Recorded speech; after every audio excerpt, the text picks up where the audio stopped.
Bonsoir à tous. Aujourd'hui, on va passer à la leçon numéro 7 de la partie la chimie. La leçon numéro 7, c'est la quantité de la matière, l'amour.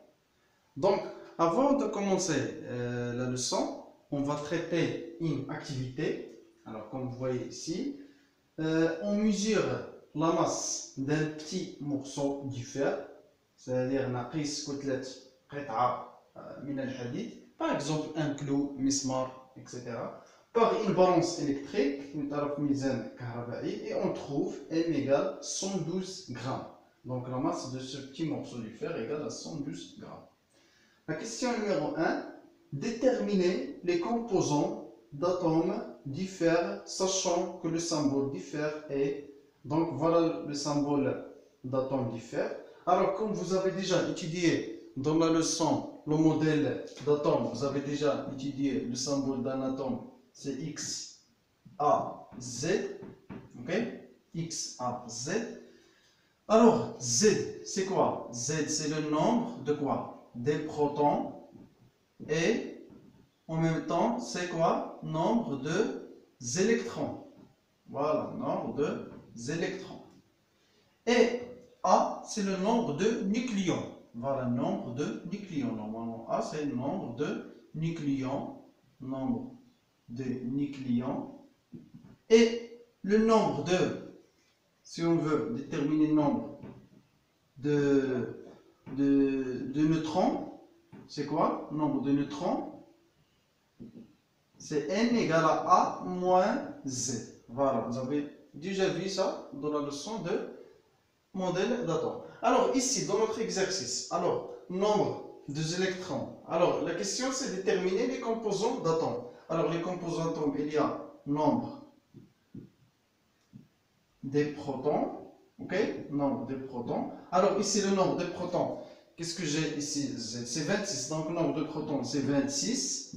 Nombre des électrons, c'est aussi 26. Pourquoi? Parce que l'atome est électriquement neutre. En arabe, électriquement neutre. Donc, le nombre de protons égale au nombre des électrons. Le nombre de charges positives égale au nombre de charges négatives. Et finalement, le nombre des neutrons. Neutrons, on a dit c'est A moins Z. Donc, A, c'est 56. Donc, 56 moins 26, ça donne tout simplement 30. Voilà. Donc, on passe maintenant à la question numéro 2. Question numéro 2. Calculer la masse d'atomes du fer, sachant que, alors, j'ai la masse des protons, j'ai la masse des neutrons. La masse des protons est presque égale à la masse des neutrons, donc presque égale. Et voilà la masse d'électrons, 9,11 fois 10 à la puissance moins 31 kg.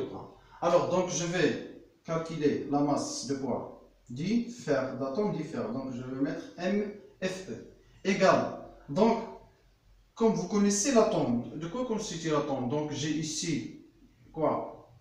J'ai ici le noyau, ok? Noyau. De quoi constitue le noyau? Le noyau constitue des protons et des neutrons, ok? Les protons et les neutrons. Et autour de quoi? Autour du noyau, il y a des électrons qui tournent. Voilà. Donc, de quoi constitue le noyau? Le noyau constitue des protons et des neutrons et des électrons. Donc, pour déterminer la masse d'atomes du fer, donc c'est la masse de protons fois. Quel est le nombre des protons? Le nombre des protons, on l'appelle Z. Donc, Z fois MP plus les neutrons. Alors, le symbole, donc le nombre des neutrons, c'est N. Le nombre des neutrons, N fois Mn plus. Et enfin, les électrons, le nombre des électrons, c'est Z fois M électrons. Ok? Voilà. Donc, alors, Z fois MP plus N fois Mn plus Z fois M électrons. Très bien. Donc, Z, c'est quoi Z? C'est 26 fois MP. Alors, j'ai ici Z, regardez. Donc, j'ai ici Z fois MP plus quoi? Plus M électrons. Ok? Parce qu'il y a même Z. Donc Z égale à Z fois MP plus ME plus N fois mn. Et maintenant, je peux calculer. Donc, z c'est 26 fois mp c'est 1,67 fois 10 à la puissance moins 27, ok, plus la masse d'électrons c'est 9,11 fois 10 à la puissance moins 31, ok, je ferme la parenthèse, plus n, c'est quoi n? C'est 30 fois mn, voilà, mn c'est 1,67 fois 10 à la puissance moins 27. Très bien. Et maintenant, je vais faire l'application numérique. Donc, 26 fois, on ouvre la parenthèse, 1,67 fois 10 à la puissance moins 7, plus 9,11 fois 10 à la puissance 31, ferme la parenthèse, plus 30 fois 1,67 fois 10 à la puissance moins 27, donc ça donne 9,35 fois 10 à la puissance 26 moins 26. L'unité c'est kilogramme, ok? Parce que toutes ces masses-là en kilogrammes. Donc voilà la masse d'atome du fer. D'un atome du fer. Donc elle est extrêmement petite, la masse. Dernière question, c'est question numéro 3. Question numéro 3. Alors, question numéro 3. Donc, c'était question 1. Voilà question 3. Question 3. Déterminer le nombre des atomes qui existent dans ce morceau du fer. On connaît que ce morceau du fer, quelle est la masse de ce morceau du fer? C'est 112 grammes. Ok, voilà la masse du morceau du fer. Donc, moi, j'ai la masse du morceau du fer. Et j'ai la masse d'un seul atome du fer. Donc, je peux conclure le nombre des atomes. Donc, pour déterminer le nombre des atomes, donc, je vais l'appeler par exemple petit n, ok? Petit n, nombre des atomes du fer, égal à la masse du morceau divisé par la masse d'un atome du fer.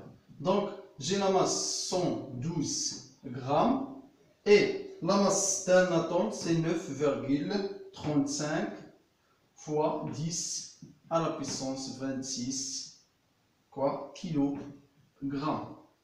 Très bien.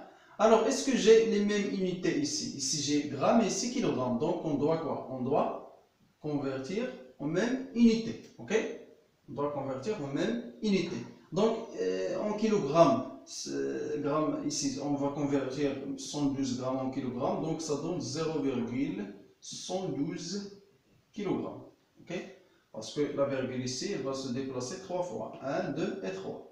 Divisé par 9,35 fois 10 à la puissance 26 kg. Donc, égal. Donc, je vais mettre 0,112 divisé par 9,35. Et je vais trouver, ou bien je peux mettre toutes. Donc, je vais aussi mettre fois 10 à la puissance moins 26 pour trouver tout le résultat. Donc voilà, donc je vais trouver 1,19 fois 10 à la puissance 24.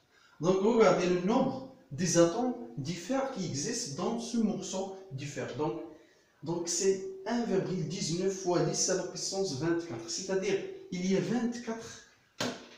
Donc il va se déplacer combien de fois? 24 fois. C'est pas facile. C'est-à-dire, donc, ça peut donner donc, à peu près donc, 1,19, c'est à peu près 2 fois 10 à la puissance 24. Ok? Et à peu près, on met ici 12. Ok? 12, donc 12 fois 10 à la puissance. Si je mets ici 10, donc ici, ça sera être 23. Donc voilà, c'est 12 fois 10 à la puissance 23. C'est-à-dire combien de 0? 20 23 zéros. C'est un grand nombre des atomes. Regarde. Donc 12, je vais mettre 23 zéros. 23 zéros, c'est un grand nombre. Et il y a encore des zéros. Parce que ici, je n'ai que 12 zéros. OK? Etc. Donc c'est un grand nombre des atomes. OK?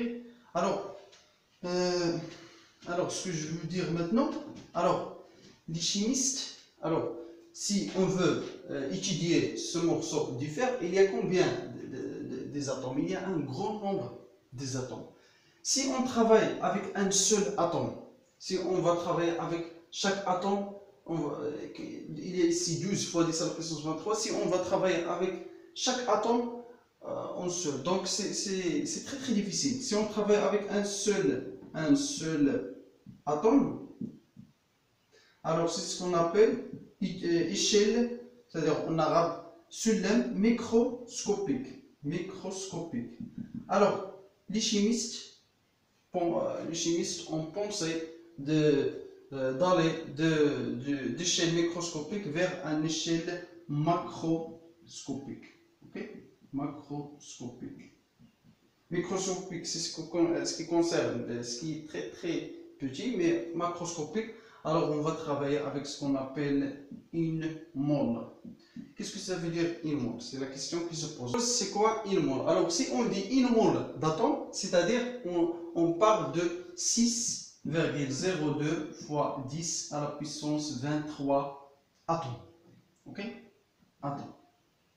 Si on dit une mole d'atome, c'est-à-dire on va parler de 6,02 fois 10 à la puissance 23 atomes. Donc c'est un nombre qui est très très grand. Donc je répète, au lieu de travailler avec un seul atome, okay, à chaque atome, on étudie chaque atome, c'est-à-dire uniquement. Donc ce qu'on va faire, on va étudier ce qui concerne une mole d'atomes. C'est-à-dire on va travailler avec 6,02 fois 10 à la puissance 23 atomes.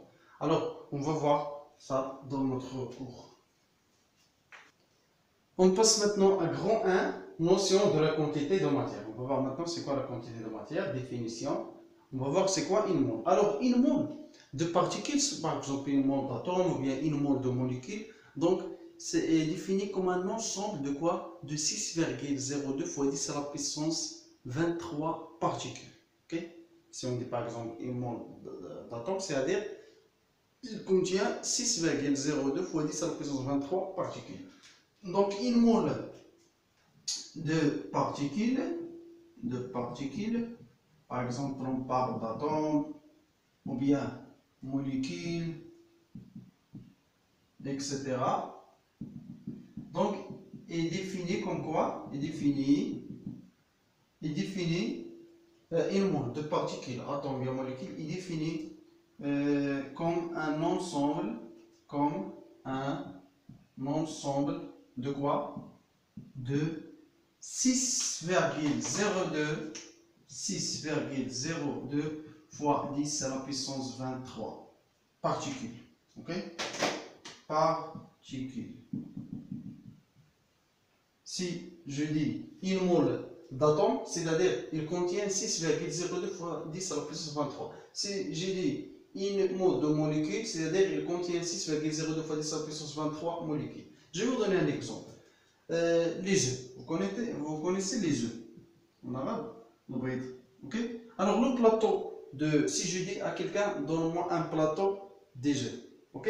Alors, si je dis à quelqu'un, donnez-moi un plateau des œufs, vous connaissez le plateau contient combien des œufs? Normalement, contient 30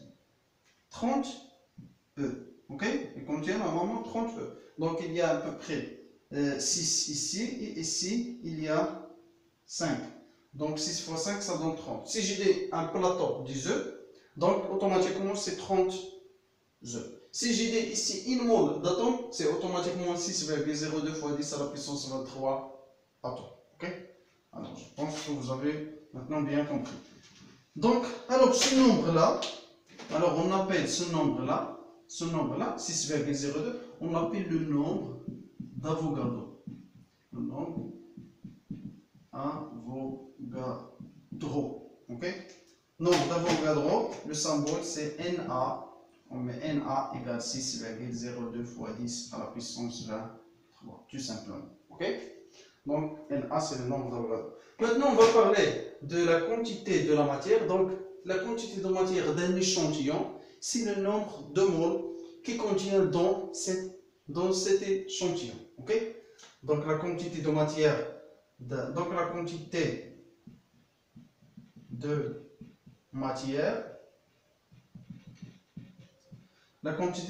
d'un échantillon, c'est le nombre de moles qui contient cet échantillon. Alors, la quantité de matière, donc le symbole, la quantité de matière, donc on parle maintenant de la quantité de matière, donc symbole RAMS, c'est petit n, ok? RAMS petit n, unité, c'est tout simplement mol, ok? On écrit juste mol sans E, ok? Unité mol. Donc voilà, on parle de celle-ci, bien sûr. Donc symbole n, par exemple, on dit n égale par exemple 0,6 mol, etc. Ok? Très bien. Donc maintenant, on va voir petit 2, relation entre n, petit n, la quantité de matière, et Na. Na, c'est le nombre d'Avogadro. Alors si j'ai un échantillon qui contient par exemple n atomes, si j'ai un échantillon qui contient n atomes, par exemple, n particules identiques, là. Alors, si je veux calculer la quantité de matière de cet échantillon, regardez maintenant la quantité de matière. Donc, égale à n sur Na. Voilà la relation de. Donc n, c'est le nombre, c'est la quantité de matière d'unité mol. Ok? Et j'ai oublié ici l'unité. Na, le nombre d'Avogadro, l'unité c'est mol moins 1. Ok? Mol moins 1. Et Na, c'est mol moins 1. Et N, c'est 100 unités parce que c'est le nombre d'unités. Ok? Donc, je répète, donc la quantité de matière d'un échantillon qui contient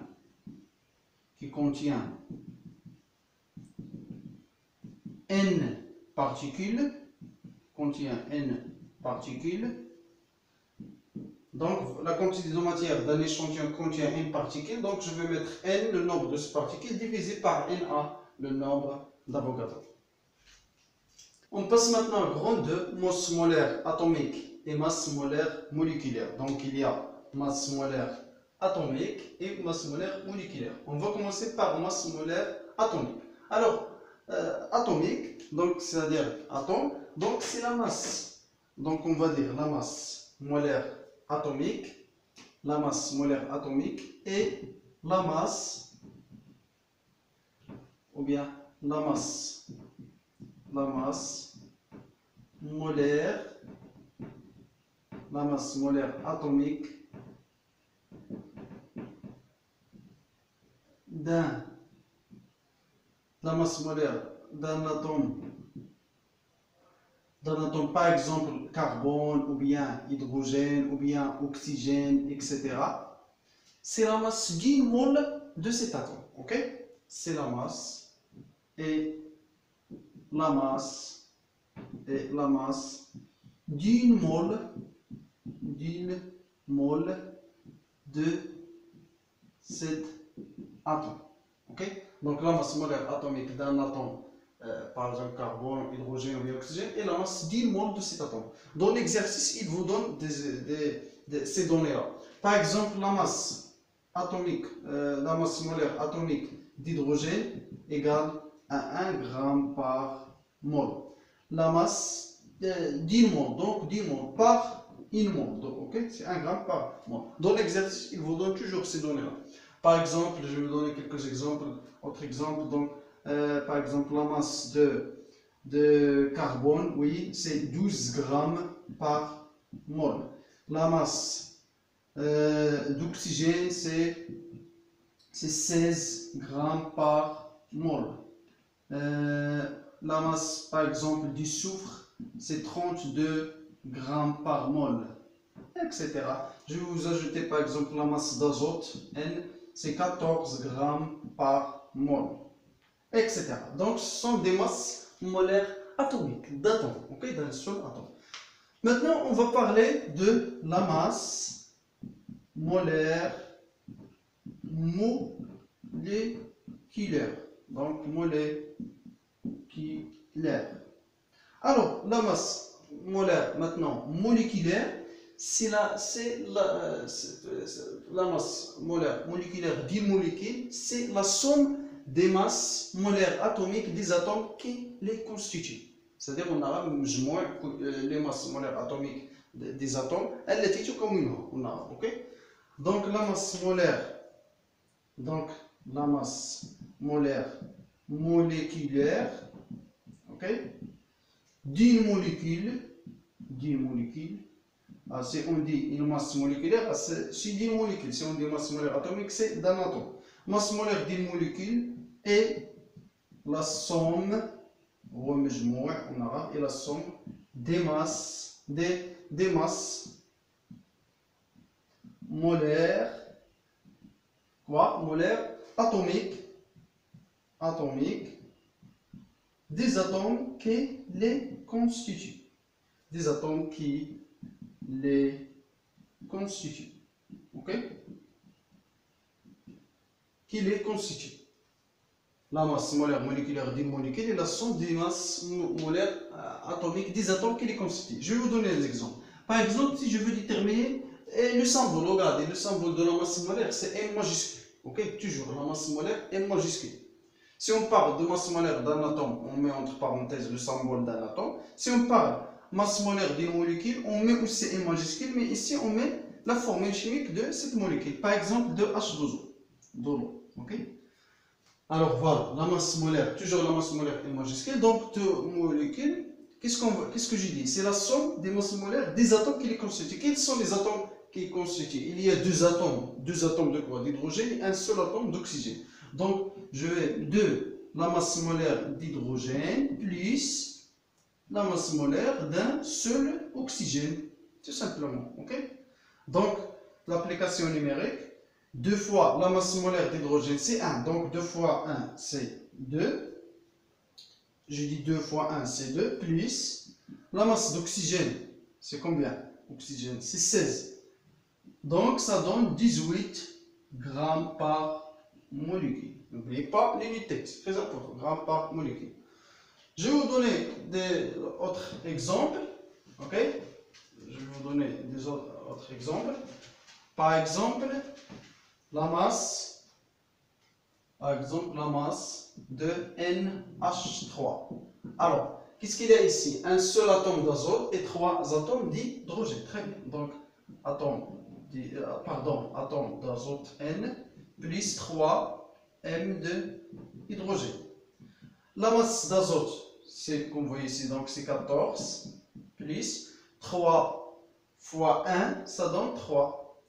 14 plus 3, ça donne 17. L'unité toujours grammes par molécule. Ok? Je vais vous donner un autre exemple. Par exemple, la masse par exemple de H2SO4, c'est une molécule.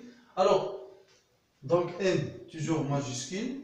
Combien d'hydrogène ici? 2. Donc 2 masse molaire atomique d'hydrogène. Plus combien de soufre? S, un seul. Donc M de S plus. Combien d'oxygène ici? C'est 4. Ok? Plus 4, la masse d'oxygène. Et je fais tout simplement l'application numérique. 2 fois M de H, c'est 1. Plus M du soufre, c'est 32. Plus 4 fois la masse d'oxygène, c'est 16. Voilà. Donc 2 fois 1, c'est 2. Plus 32. Plus 4 fois 16, ça donne combien? Donc 6 fois 4, c'est 24. Donc ça donne 64. Et on fait donc on calcule la somme. Donc 32 plus 2, ça donne normalement 34. Ok? Plus 64. Donc 3 plus 6, ça donne 9. 4 plus 4, ça donne 8. Donc 96 grammes par molécule. Donc c'est la masse molaire moléculaire de H2SO4. Ok? Donc voilà. Voilà Donc, voilà ce qui concerne la masse molaire atomique et masse molaire moléculaire.